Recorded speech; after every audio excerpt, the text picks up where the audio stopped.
السلام عليكم ورحمة الله تعالى وبركاته. أصحابتي إذا شرفت لأد أيان إذين سلامي.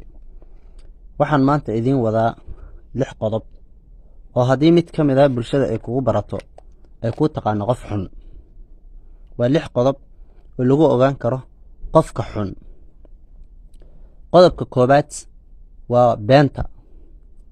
bulshadu hadday mar beenta kugu barato waxay ku taqaanaa qof xun.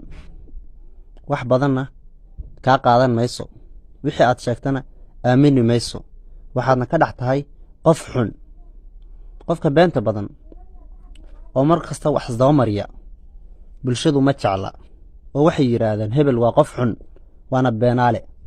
mar hadday beentaadu badato bulshaduna way kaa yaacayaan oo kaa cararayaan, warkaagana aamini mayaan. beentaadi horena runtaada ma ayay u daran tahay. been fakatay runni ma gaadho ayay Soomaalidu dhahdaa. qodobka labaad waa baqaylnimada. mar haddaad baqayl tahay ama gacan adag tahay bulshadu waxay ku yaqaanaan qof xun oo waxay ku leeyihiin hebel waa qof xun maxaa yeelay waa baqayl. waxa uu haysto nooma quuro, maalinkay nagu dhagan tahay xoogaago kama helno, sidaas daraaddeeda waa qof xun oo bulshadu ma wada jecla.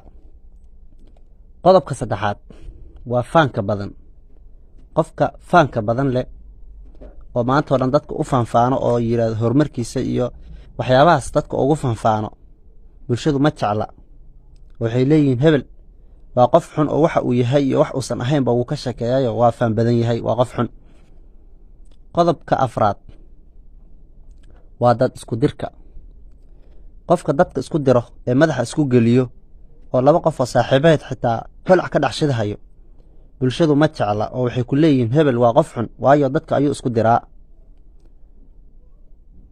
qodobka shanaad waa danaysiga. waxa loo yaqaano qofka inuu iska danaysto oo dantiisa markasta uu kaa fiirsado, uusan marna adiga ku caawinaynin, marna uusan adiga dantaada ka shaqaynaynin.